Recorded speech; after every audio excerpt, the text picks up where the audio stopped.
You can see on a reference we've got the left side being more orange and the right side more blue. I personally feel that just adds a little bit more depth, so I'm going to try and achieve the same thing by going into the color of the light and separating those two. You can see by changing that we get a more bronzy appearance on the reflection as opposed to the left hand side.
Just adjusting the intensity of the light, just going to have a play with that.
So for these side lights, I want a little bit more control that I don't have available. As you can see in the preset lights, or the image lights as HDR Light Studio calls them, I don't have the gradation available to adjust. So for the side of the head, I'm going to go in and make a circular light.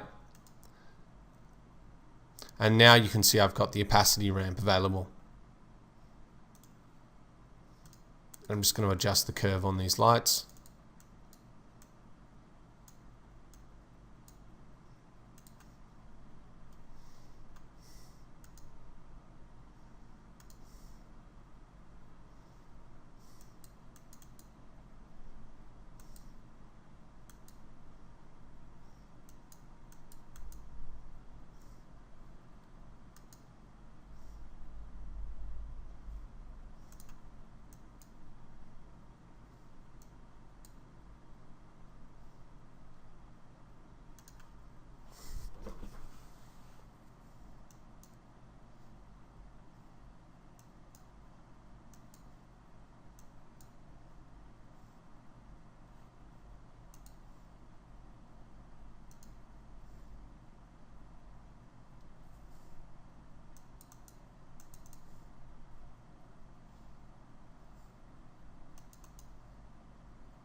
Now I've just made the light a bit thinner, which is just helping me kind of piece in exactly where I want these reflections to go.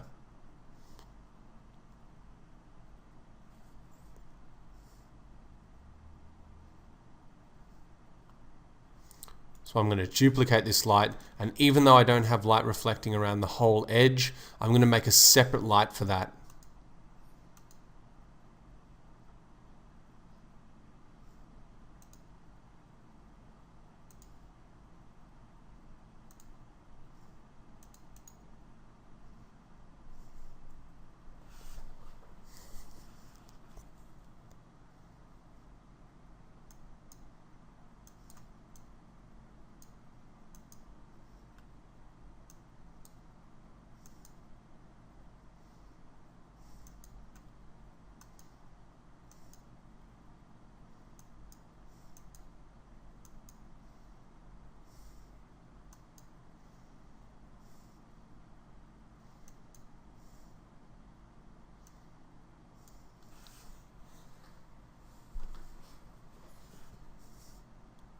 And what I'm trying to match here is I'm trying to get the highlight happening that spreads just from the very edge of the helmet crease and start spreading in towards the top.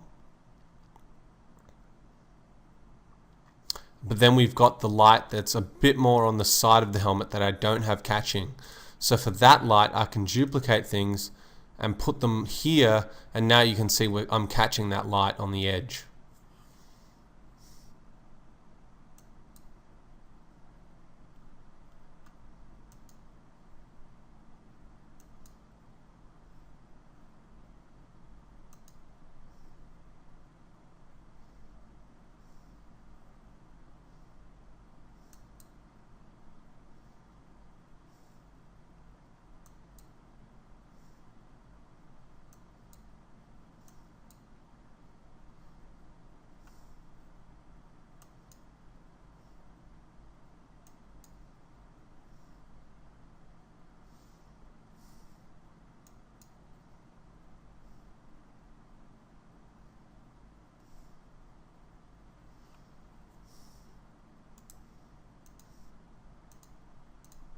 Now I'm going to duplicate the light on the other side of the head and do the exact same thing.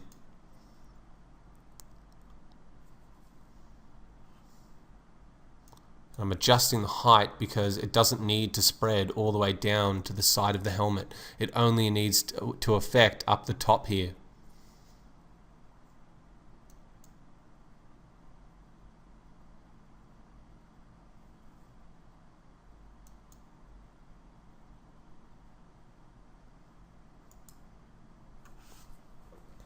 So just before locking off the look of these halogen lights, I'm going to turn them off for now, and I'm going to try and duplicate what's happening with the round lights, just in case they look better and I'm missing something that the halogen lights don't have.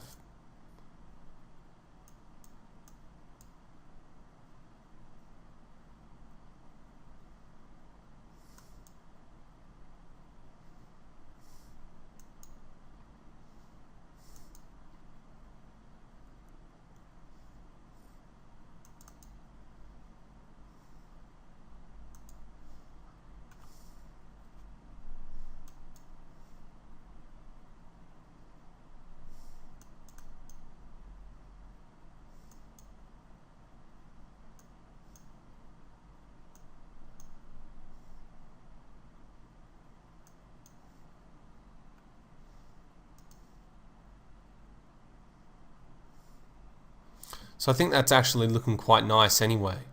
So I'm going to duplicate this and have a go at moving it to the right and position it over the right side of the eye. I'm going to adjust the color to be more blue, just very subtle.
Now I've still got just the side of the helmet. On the cheeks I want to collect some light on. So I'm going to go up to the top here, duplicate the lights once more. And I'm going to see what I can do in terms of catching some very thin edges there. But I'm going to turn off all the other lights just so I know I'm not over affecting a certain area. And you can see this light is actually having quite a big effect on an area that's already been lit. So I'm going to try and localize this and move it to an area that's a bit further behind the head.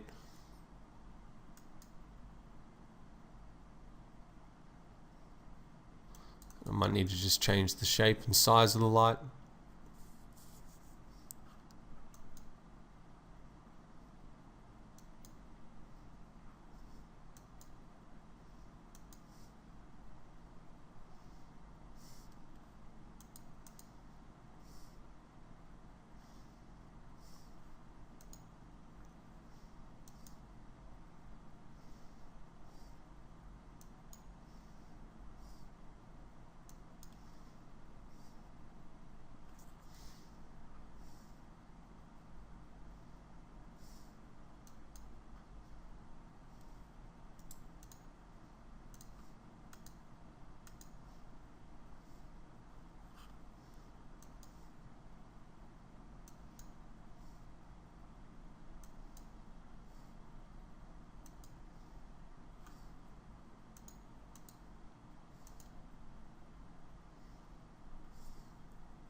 And now I'll turn back on the other lights.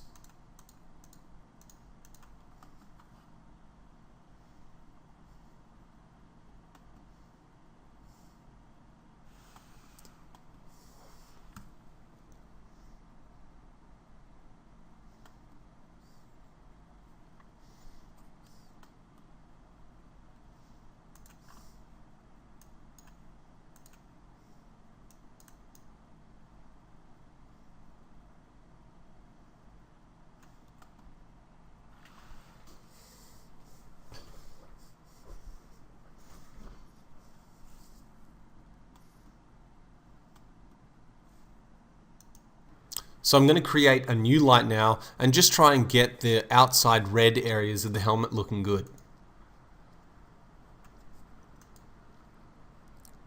Now the first thing I'm going to do, like usual, is adjust the fall off on the light. Except rather than have it be some very long artificial tail on the highlight, I'm going to compress that a bit. And what that's going to do is it's going to make sure that the highlight pings off a lot more small and a lot shinier. So it's going to make the material look more chromatic.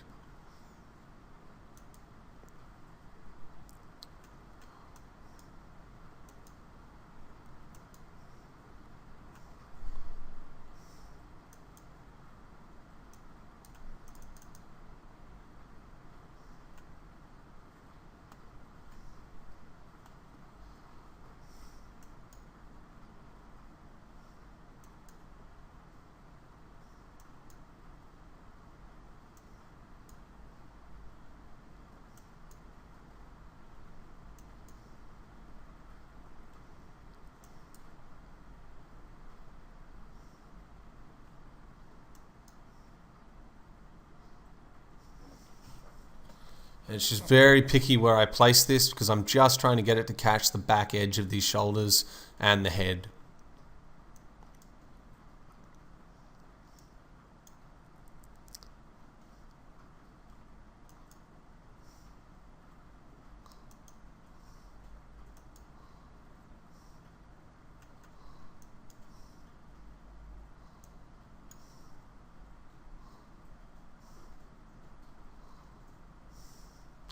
Now I can duplicate those and I'm just going to add two lights, one to the side of the head and one to the other side.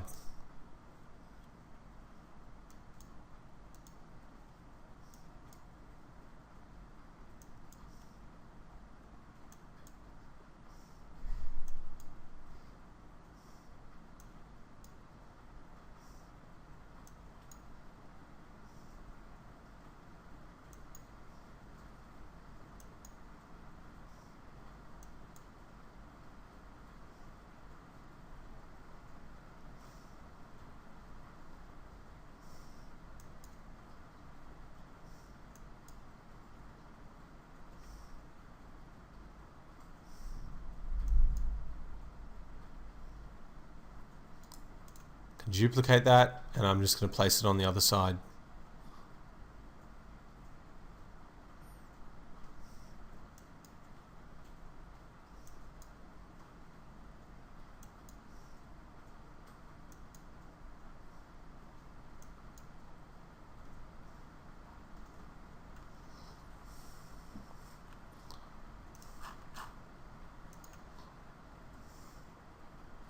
Now with these three lights, I've just got the back of the head being reflected. So I'm going to go back into the gold headlights I'd set up earlier, and I'm going to turn those on one by one.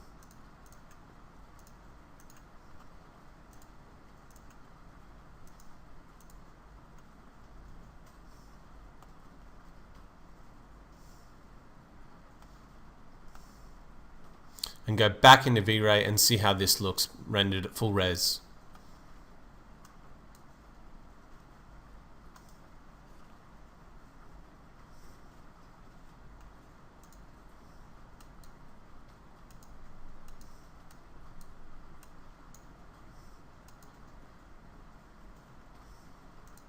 So I'm back inside of Photoshop now, and I've quickly built a file which has the chest and head renders that we put out of V-Ray layered on top of each other.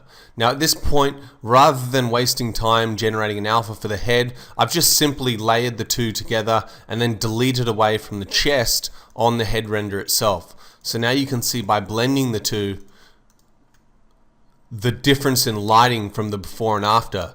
So without working on the head and specifically working on the chest, the head looks very uneven, it doesn't look very aesthetically pleasing, and the light is hitting in totally random ways. Whereas going in over the top and kind of relighting the head area and blending the two together produces a much better result overall.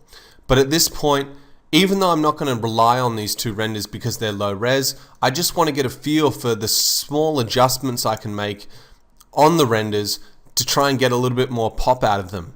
So the first thing I've gone and done is added a hue and saturation layer over the top of the two files, and inside of that hue and saturation adjustment layer, I've gone into the red channel and I've just changed the hue by one value, and you can see the more I go left, the more purple it makes the shader. So I'm just making a very subtle change there, but also I've dropped off the lightness of the red. What that's going to do is really bring out the highlights.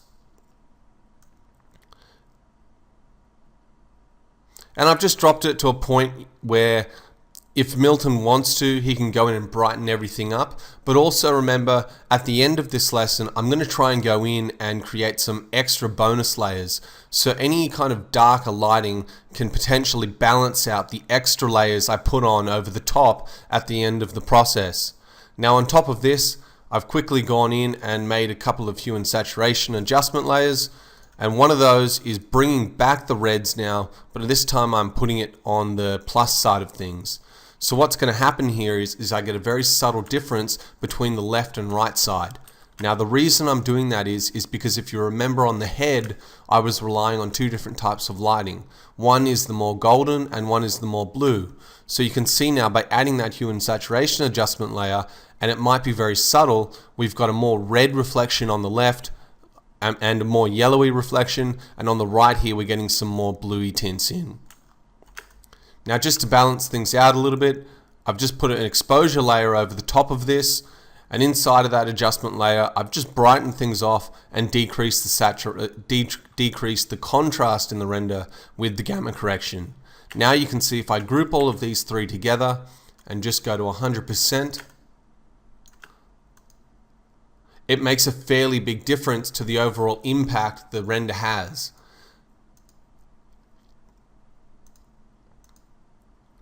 In my opinion now, the silver pops off a bit better and the coating on the material looks a bit sharper. But there's still obviously at this point quite a bit of work that can be done to the gold, and also I'm trying to figure out what type of tiny adjustments I need to make to either version of the lighting, so that when I do the final renders, I've kind of fixed some of the smaller issues and Milton doesn't have to go in and do that. So right now the things I'm seeing that need to be fixed, on the helmet it looks like there's just a bit too much contrast in the top left light, and you can see if we look up on the left here, there's kind of a brighter golden streak in between the two lights, and basically what's happening is my light on the left here isn't pushed over enough, and the light itself is probably a little bit too wide in the main hotspot. So I'm going to go back into HDR Light Studio now and make those adjustments. Then from here, I'll render off a 3K wide version of both passes, so the chest and the head, and from there we can finish off the lesson by showing you how I'm going to go in and make those extra bonus layers for Milton to work with in the retouching process. So I'm back inside of HDR Light Studio now, and the first thing I'm going to work on is fixing up the area of lighting on the head. So I've gone in and selected the blue light that we've got on the side, and I'm going to try and make some subtle adjustments to the opacity ramp inside that light so that the fall off is kind of spreading a bit more like we've got in our reference photography down the bottom here.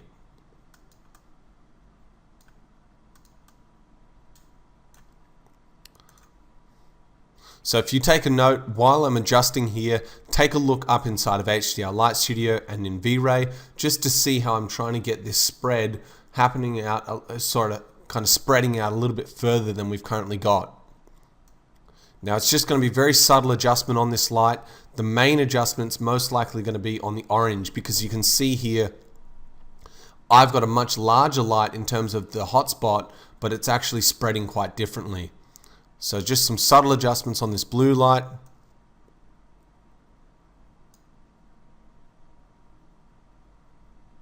Like so. Now you can see the edge of the light spreading, but because our gold is so blurred, you can't really see that.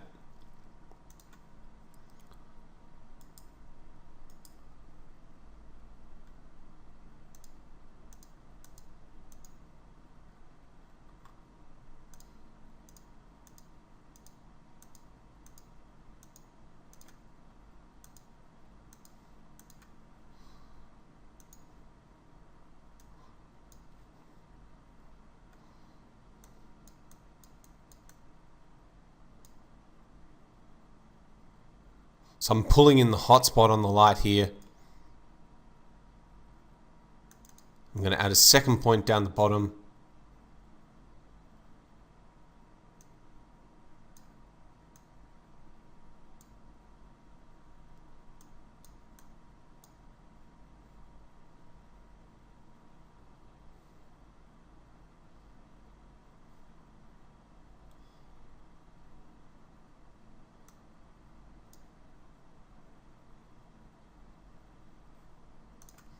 I'm just going to increase the size of the light.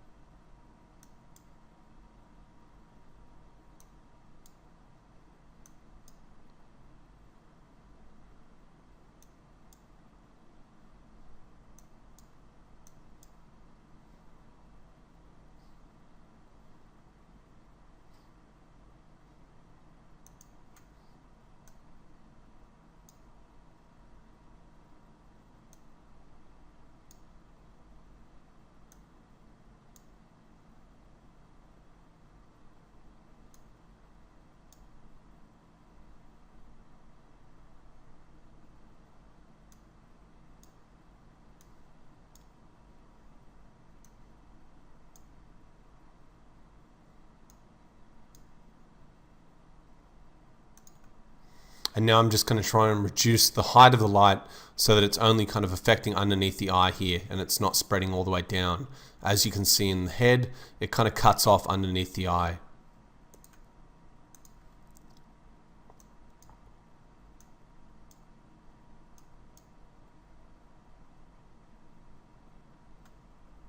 But now I don't have enough brightness underneath the eye itself. So I'm going to go back in and start adjusting the opacity near the area that's affecting the eye.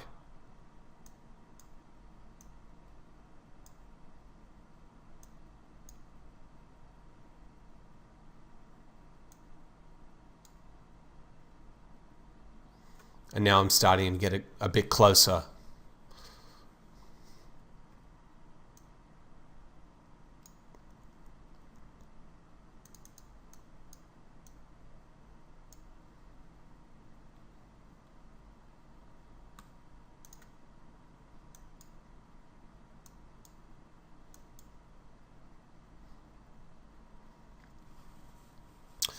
So now from here, I need to go in and I'm going to select the light to the left of the head, and I'm going to try and bring that in a little bit further so we're getting more of a spread like we can see up here coming past the paneling on the top of the head itself. But it's going to be quite hard to select that light. So I'm just going to go through one by one and just kind of trial and error. There you can see that light's kind of coming in. I'm just going to go a little bit wider with that.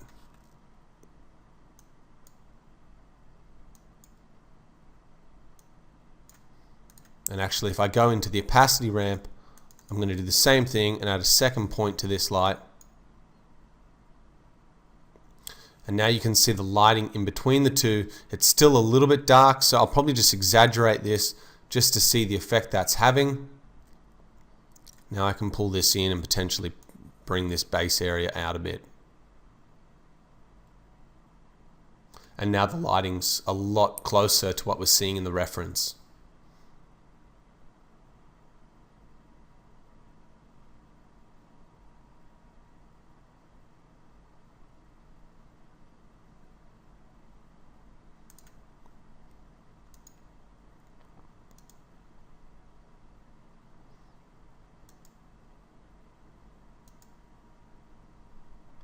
So now I've gone in and selected the light that's even further behind, and as you can see in our reference, it just goes a bit darker here, which brings out some of the depth on the helmet.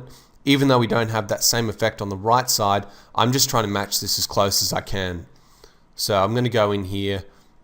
Firstly, I like to turn the light on and off a couple of times just to see what the light next to it's doing.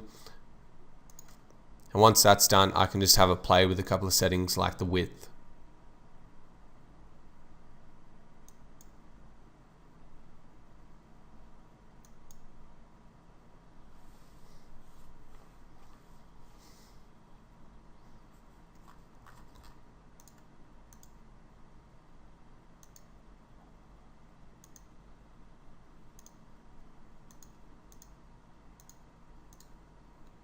So I've got a light that's affecting the side of the head at the very back here.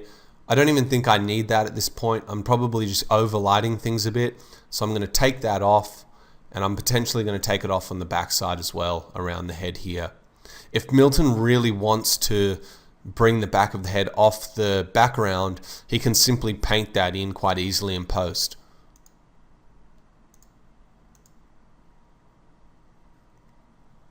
And now I think I've got a result that's much closer to what we're seeing in the reference down the bottom here. And remember, any subtle color tints or things that are slightly off in the shader, like you can see up here, there's a slight red tinge around the highlight. Things like that are very hard to match inside of V-Ray. Whereas in Photoshop, he can just simply clean that up with a couple of adjustment layers. So I'm going to leave that for him to work with. Now also remember, inside of V-Ray RT, I don't have Burcon maps working, so the bump mapping that kind of distorts the surface isn't having an effect. So that's why the final beauty render ends up looking a bit better. As you can see here, we've got a bit more wobbling in the surface of the reflections.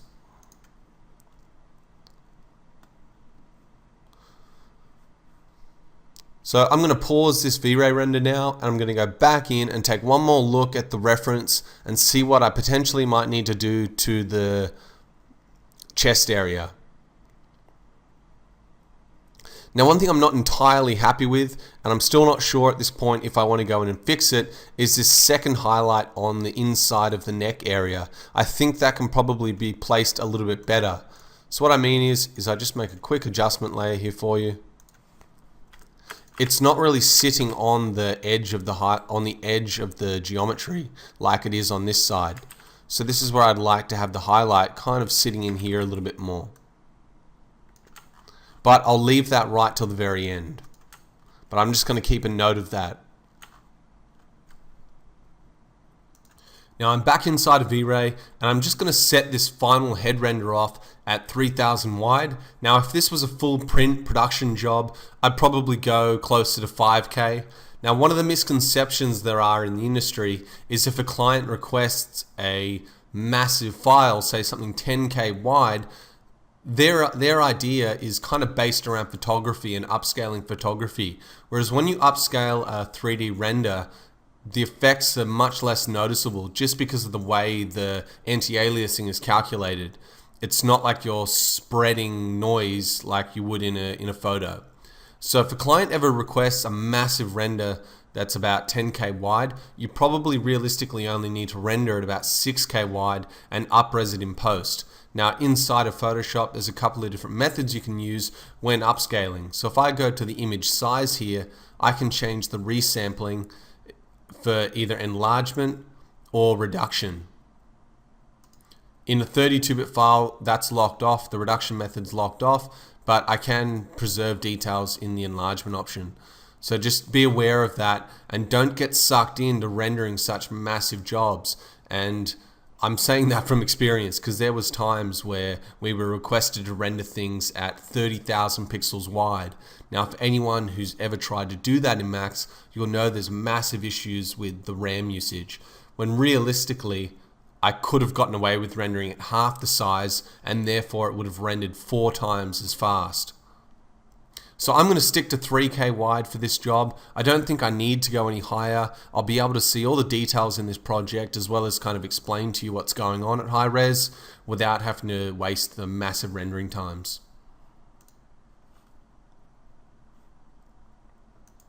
Now I've just had to stop the render because I've actually noticed a mistake I've made once it's gotten to the head area, and that's having the light underneath the brow spread too far to the right. So one of the hardest things about recording a lesson for you guys is trying to avoid tiny little changes like that don't make much of an impact on the job, but sometimes they can be placed in an area that has a drastic effect on the overall lighting itself. So what I've done is I've cancelled the render, loaded up V-Ray RT once again, and now I'm just going to go in and adjust that light until it hopefully still has the effect that I want up the top without affecting underneath the brow. So it's probably just a little bit too low. So the first thing I'm going to do is I'm going to drop back on the height of, the width of the light, and I'm just going to test if changing that affects the top of the, and you can see it kind of is affecting the top of the helmet. So I'm going to change that and I'm just going to move it up a bit.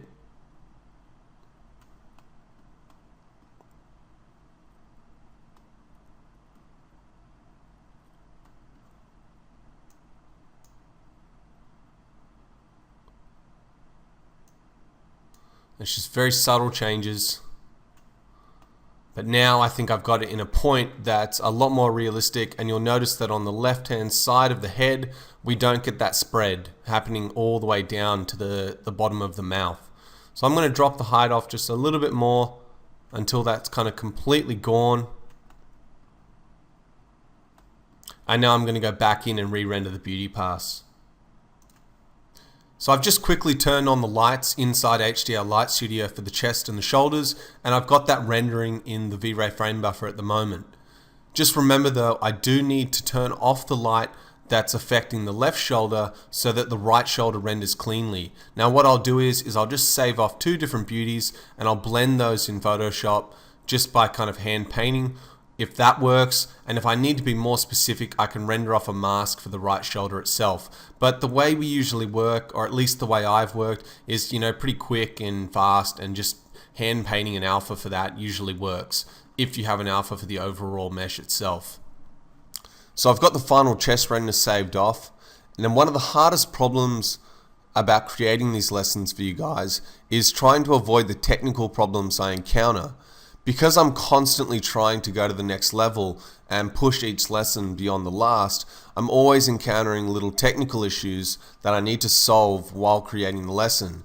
Now obviously at this point I've recorded 90% of the lesson, so to encounter an issue like I just have is a little bit frustrating. But basically what's happened is, if you remember early in the lesson, I was using the V-Ray frame buffer's curve adjustment to brighten the values and match a look that I was getting similar to Octane. I've realized now that it doesn't actually save out in floating point, even though inside the frame buffer you can see that the values are floating point. So if you look up here into the pixel information, you'll see that as I run across the white highlights, the red value is about 3.7. and every single value is above 1. Now, I actually created a support thread on the Chaos Group forums hinting at this, and Vlado basically pointed out that he thought it was meant to work in floating point. But as you can see, I've saved out a render on the left which has the V-Ray frame buffers curve baked in, and on the right which is linear. Now obviously on the left here we're seeing all the highlights get fully compressed. So it looks like this is just a temporary bug inside the V-Ray frame buffer that needs to get fixed. But what it does mean is that the workflow I intended to show you in this lesson has changed a little bit.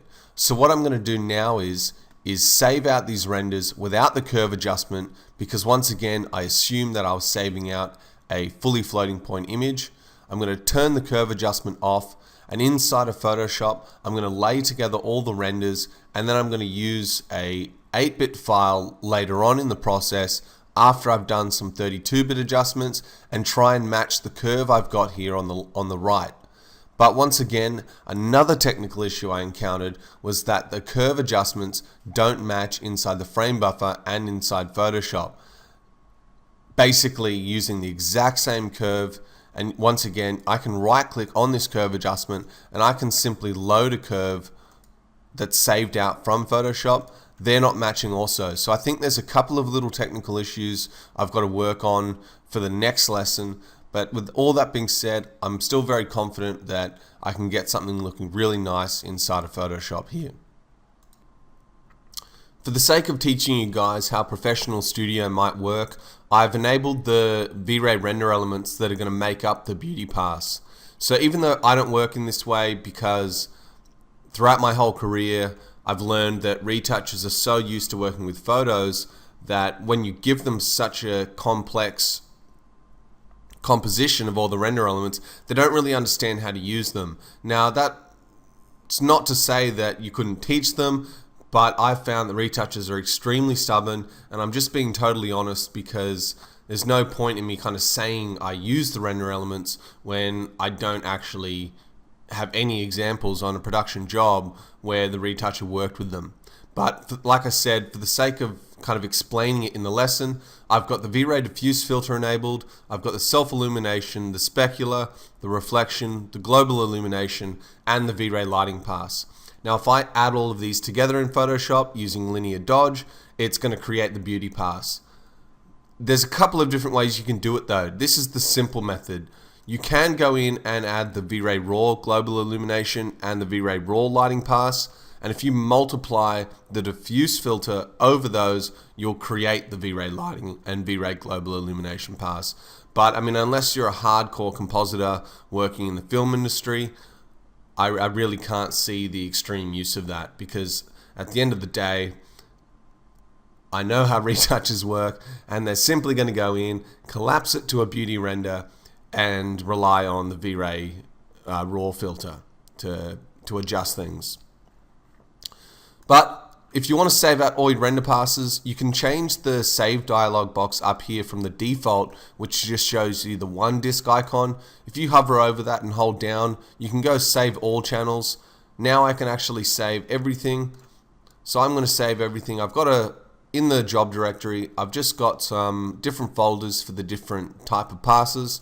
I'm just going to go into chest, and I'm just going to call this chest_beauty GW001.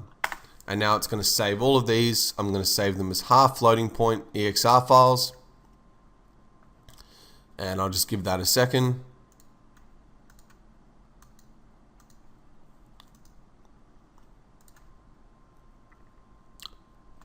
Alright, so once that's done, I can go into Photoshop and I can load all of those files into a stack. So I'm going to go down to the scripts directory here and go load files into stack. So there you go, it's created all the different passes from the render elements. I'm going to drag over all of these, hit OK once more. Now it's going to create a Photoshop file with everything in a layer stack. So once you've got this layered file set up, what it does is it allows you to adjust individual render layers by themselves. So I can go to the specular layer of the render, add an exposure adjustment, and link that. Now I can affect only the specular on the material. Now really, it's going to be totally up to you and your patience level to determine if you're willing to use a workflow like this.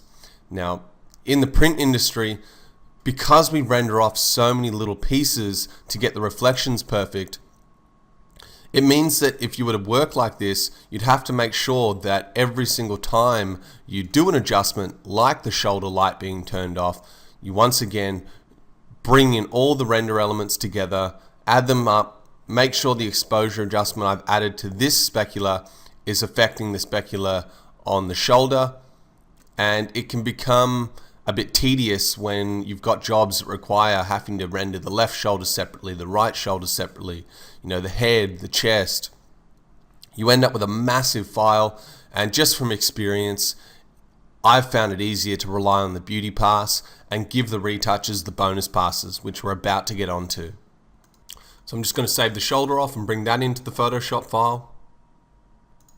And I'm also going to bring in the head we rendered earlier and show you how to separate the bloom and glare from the beauty pass.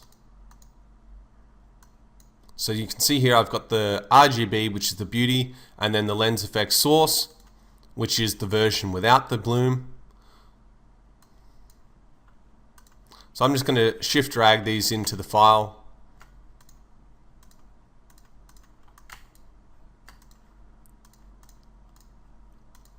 And at 100%, you can see on the top here we've got the version which has the bloom enabled. But Milton's probably going to want to work with that separately. So to detach the two, I'm just going to set the blending mode to difference and then collapse down. And I'm just going to copy that layer, undo what I just did. Now I can get rid of the bloom layer and paste over the top the layer we just copied, and now this is just the lens effects itself. So if I put this to linear dodge, now we've got the two totally separate.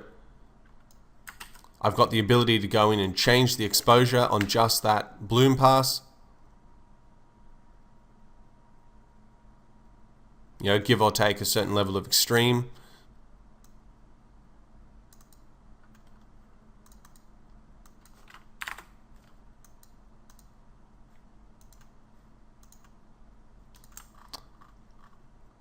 Now in the 3ds Max file, I'm going to start to separate everything with alphas, just so I can blend the parts that I want together. From there, I'm going to go in and start showing you all the bonus passes, which in my opinion is the easiest part of the project, but also the most rewarding because you're really bringing out the final details on the mesh itself. So back inside of 3ds Max, it's important to remember when you are creating the alphas that if you have depth of field in the scene, you retain that. So I'm going to use the script that I explained way back in the Mastering V-Ray finale, which is the TickWorks quick passes. I'm going to provide a link for that in the scene files of this lesson. But basically, I want to stick to the current renderer. In the old days, I probably would have swapped to the scanline renderer because it was faster. But because I do have depth of field enabled in the V-Ray camera, I'm going to keep the current renderer, and I'm just going to render one by one all the different parts on the mesh. So I'll do the silver in one pass. I'll do the red all in one pass, and I'll do the helmet in one pass. And also I might separate a couple of individual things like the chest from the shoulder packs, just so Milton's got some finer control. I'm not going to extend this lesson out too long by showing you how I've done every single pass, but I'm just going to set the first one off on the mask, and then I'll go back into Photoshop and re-intervene once I've got all the different alphas saved out. Because I've named the alphas individually, I'm just going to go into the File, Scripts directory, and then load files into Stack once again.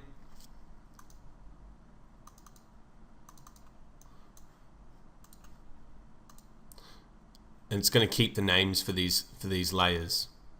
Now I can drag this into the beauty pass, and because I wasn't working with the scripts here, I'm just going to go in and correct the naming conventions on the files I've already got in the scene. So I'm going to group these and call them alphas.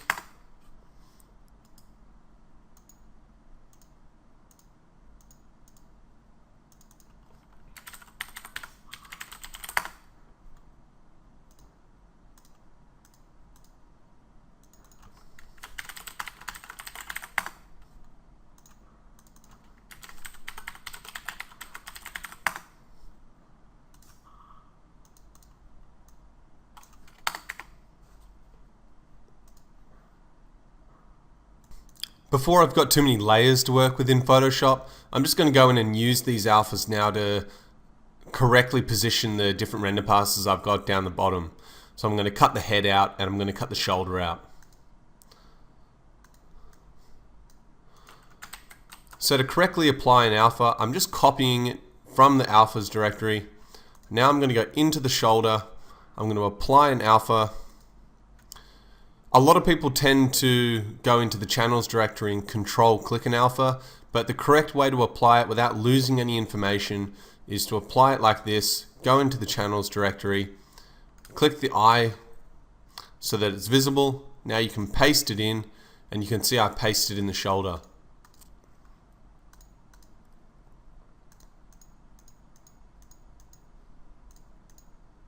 I'm going to do the same for the head. So I've created an alpha for the entire head group. To make the head visible, apply the alpha, go into the channels, hit the eye,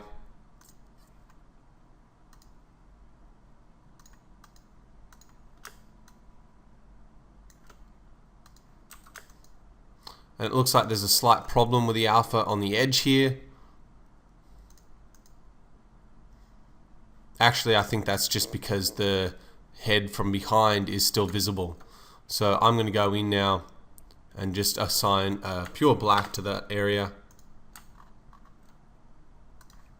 And I can actually delete a little bit further away.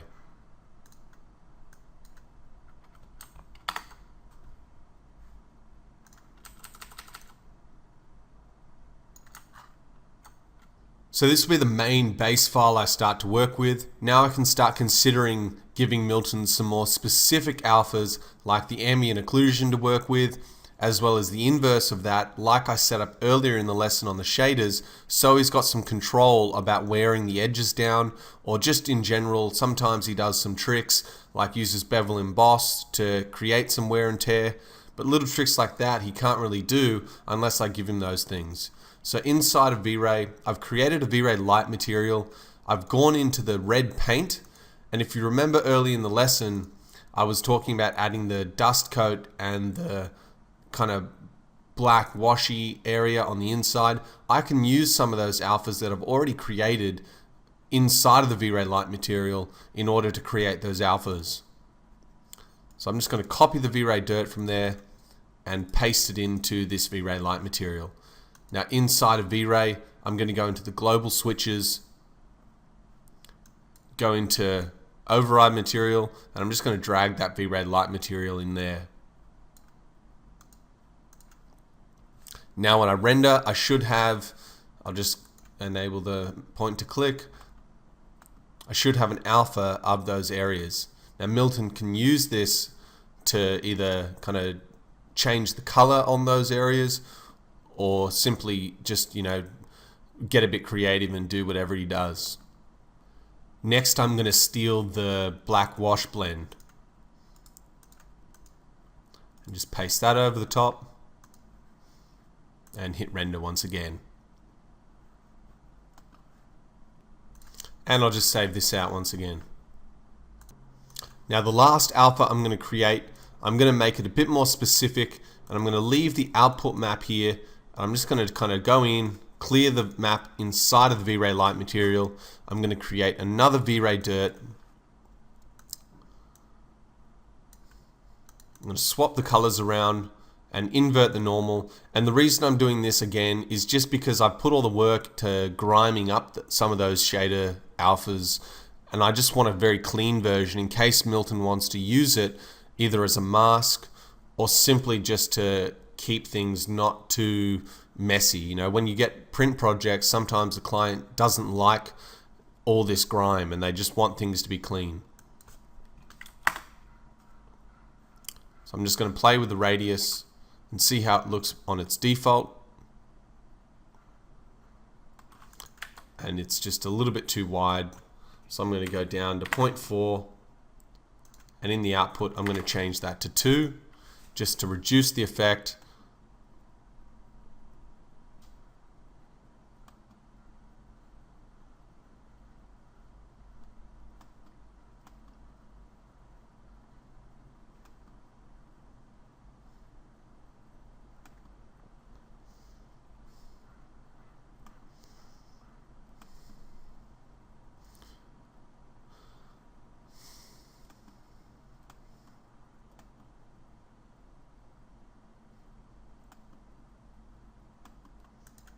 So even that's cool. I can still go in and have a play with a couple of settings. Now if I reduce this distribution effect and go into the negative, it's going to be the equivalent of Octane using the power over 1, where it starts to pick up edges that are, a lot more obvious. So at the moment, it's not really picking up the stuff I want, but I'll always just have a couple of quick setting adjustments just to see if there's anything I'm missing, rather than just sticking to the one setting every time.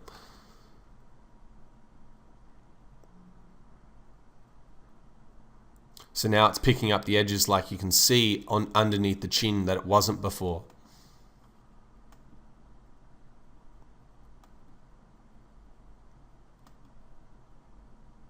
But it's looking a little bit messy as well.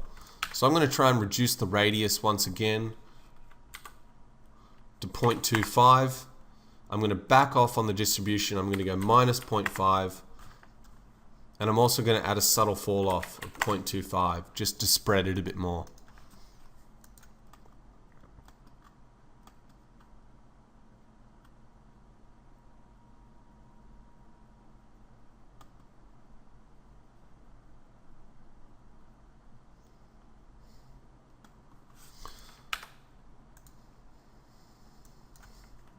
I'm going to go back up to 0.4 on the radius. Hopefully that picks up. The reason why is just because I'm hoping that it picks up more of these details underneath the chin.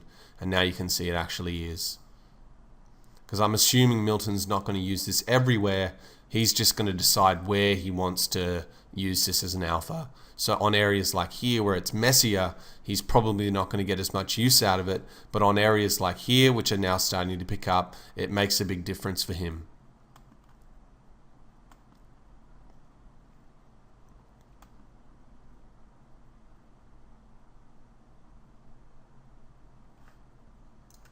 So I'm going to copy this V-Ray dirt map. I don't know if I need to use it later, and I'm just going to drag it out to another material instance.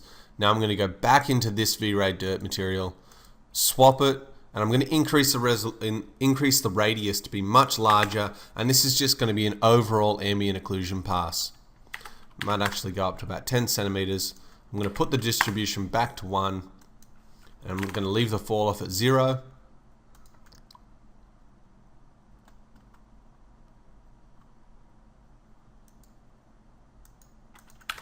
And actually I've got to turn off invert normal as well.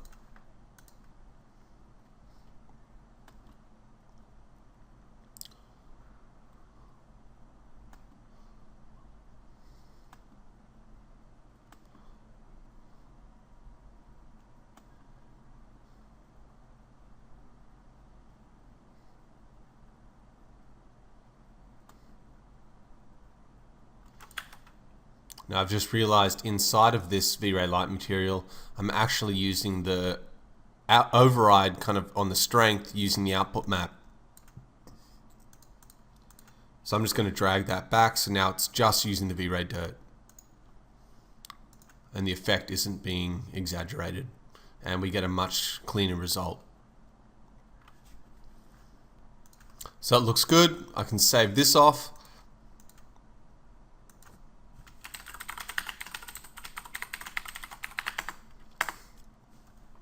Now there's one more alpha that I always give, and that's just in case Milton's not happy with the amount of reflections on the edges. So I usually give him an alpha of a very specific kind of fall off that matches in general the basic materials in the scene.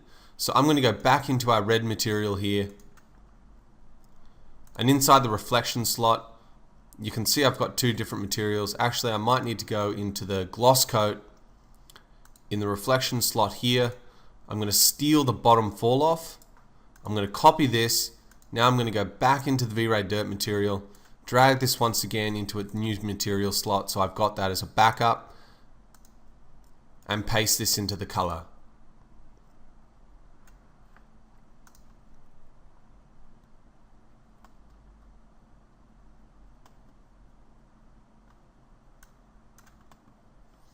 So I'm going to tweak this just a bit. It's, as you can see, the effect is fairly kind of subtle in terms of the way it falls off. So I'm going to cancel this, go into the fall off of the V-Ray light material. I'm going to make the front just a little bit darker.